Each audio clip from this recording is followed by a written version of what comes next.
madaxweynaha jamhuuriyadda Soomaaliland mudane Axmed Maxamed Maxamuud Silaanya ayaa xafiiskiisa qasriga madaxtooyada Soomaaliland waxa uu shahaado sharaf ku guddoonsiiyay abwaanka qaranka ee Xasan Dhuxul Laabsalax waxaana ay shahaadadaasi ay ka turjumaysay isla markaana uu madaxweynuhu ku macneeyay sidii kartida wadaniyada iyo jaayinta bulshada lahayd ee uga qayb qaatay muddadii uu madaxweyne Axmed Silaanya uu talada wadanka hogaaminayay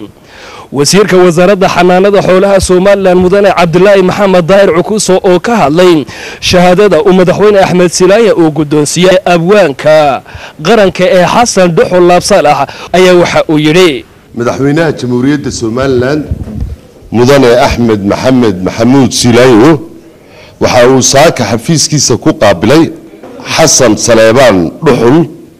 oo kamida abwaanada ahdigan ugu caansan oo kamida abwaanada da'da yar ee hal abuurka la yimi dadkuna ay aad u jecel yihiin madaxweynuhu wuxuu uga mahadnaqay waa ogeydeen fanku isagoo siir dhimanaya oo burburkii Soomaaliyeed ka mid noqday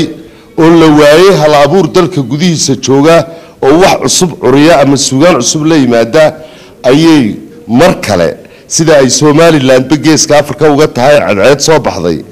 mar kale Hargeysa ka bilaabmay fanki markii kooxda xidigaa geesku ay timi maantana waxa jira kooxo badan oo fanka ah oo wasaaradda warfaafinta la shaqeeya madaxweynuhu isagoo sharafka u haya ayuu shahaadada ku maamusay Xasan Saleebaan Dhuxul oo kamida abwaanada da'da yar أحمد ساكي داير حسن يا عبد الله علي صودي ورباهنتا قرنك Soomaaliland gudaha qasriga madaxtooyada Soomaaliland ee Hargeysa